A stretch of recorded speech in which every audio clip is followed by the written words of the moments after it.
پاکستانی صدر آصف علی زرداری نے اس تاریخی بل پر دستخط کیے۔ فوجی حکمراں ضیاء الحق نے اپنے اقتدار کو مضبوط کرنے کے لیے 1980 میں یہ اختیارات حاصل کیے تھے، جن میں منتخب اسمبلی کو توڑنا، ججوں کی تعیناتی اور ملک کی مسلح افواج کا سربراہ منتخب کرنا شامل ہیں۔ یہ اختیارات اب منتخب اسمبلی اور وزیر اعظم کے دفتر کو منتقل ہو گئے ہیں۔ رواں دہائی میں ایک اور فوجی حکمران پرویز مشرف نے یہ اختیارات اپنے وفاد کے لیے استعمال کیے۔ مڈل ایسٹ انسٹی ٹیوٹ کے معاون وینبوم کہتے ہیں کہ یہ ایک تاریخی اقدام ہے۔ It was one that the People's Party's government had to take.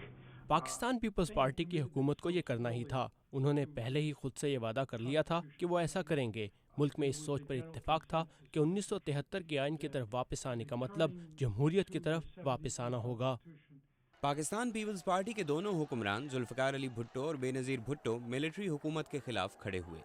Zulfiqar Ali Bhutto نے اتفاق رائے سے ملک کو آئین دیا اور بے نظیر بھٹو نے مسلم لیگ نون اور دیگر اپوزیشن جماعتوں کے ساتھ مل کر میثاق جمہوریت پر دستخط کیے، جس کے باعث ان ترامیم پر اتفاق ہو سکا۔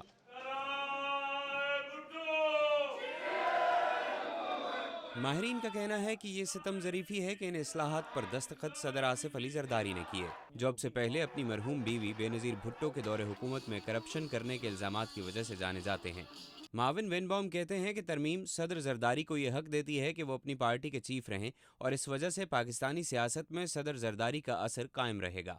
He has bought himself the full term.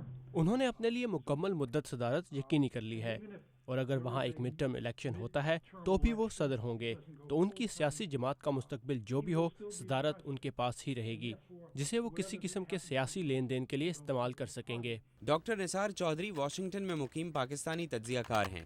وہ کہتے ہیں کہ اس ترمیم کی تیاری میں مختلف سیاسی جماعتوں میں جو اتفاق دیکھنے میں آیا وہ بہت مثبت اشارہ ہے۔ پاکستان کی جو سروائیول ہے وہ سسٹینیبل ڈیموکریسی میں ہے، انڈیورنگ ڈیموکریسی میں ہے، اور ہمارے جو پولیٹیشنز ہیں جس طرح انہوں نے کنسنسس بلڈ کیا ہے، اب دیکھنا یہ ہے کہ یہ تو چیزیں پیپر پہ آئی ہیں کہ how do they translate it, ground پہ یہ ٹرانسلیٹ چیزوں کو کیسے کرتے ہیں۔ That is more important, that is where politician کا ٹیسٹ آ رہا ہے کہ how mature they are, how wise they are. سیاسی استحکام تو آ رہا ہے، مگر پاکستانی عوام پر غربت، بے روزگاری، مہنگائی اور بجلی کی بندش کا بوجھ بڑھتا جا رہا ہے۔